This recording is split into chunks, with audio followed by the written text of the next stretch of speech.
Mpumalanga is among the top tourist destinations in Africa.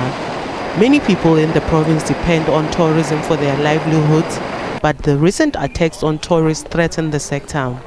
Numbi Road leading to the Kruger National Park is one of the crime hotspots in the province, and this has prompted the Kruger Lowveld Chamber of Business and Tourism to act.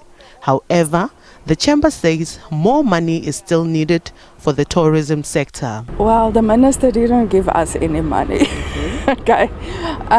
The 35 million is a very rough estimate, which involves all the phases as I explained, which is number one, the continuation of the Numbi Road project, and number two, a base monitoring system for each of the towns. Number three, enough smart cameras, 3 or more in around each town, with covering all the access routes. And then after that, we are looking at the intelligence network to be established that will be assisted by those cameras, and then facilitating more and more cameras, even adding existing ones on the network. And then finally the drones that will take the most of the money. But also in that, our tourism victim support helpline, as well as manning it. The initiative is welcomed, but concerns are being raised about the state of the roads. If I am as a tourist coming to this province, I surely, that's one of my big issues, is the crime issue. And if I've got the guarantee that there is good measures taken place, it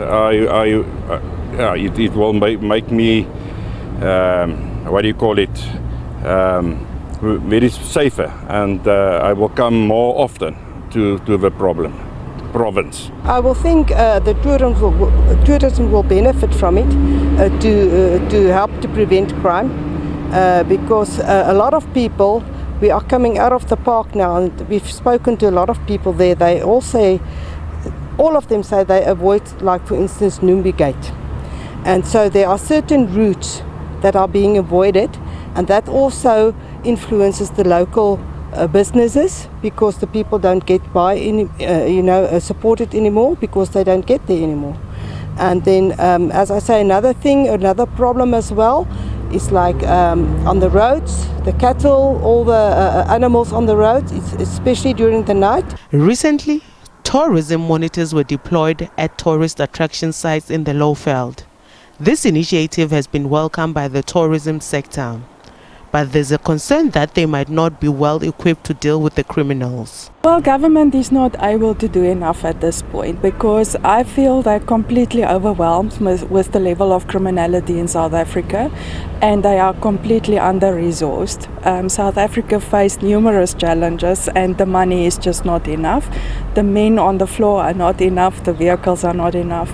And after all, security is our own responsibility too. So we just have to jump in. If we want to save our businesses and our tourism industry, we have to jump in and make it happen. So in terms of the tourism monitors, they've just been deployed a couple of days ago, and I'm concerned that their training is not quite at the level where we want it to be for them to make a significant difference at this point, but we are also trying to fix it as soon as possible.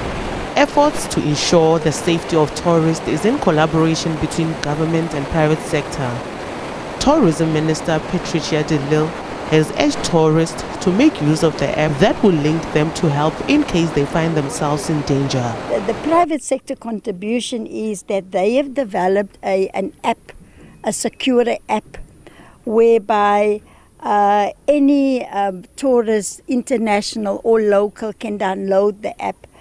And then the response from the app, if a tourist is attacked, is almost immediately. But also, we've got a great partnership with South African Police Service.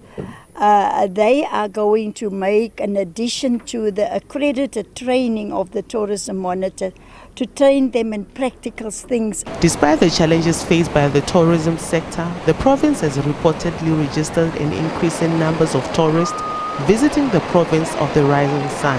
Nhlamulo, Mabasa, SABC News, Mpumalanga.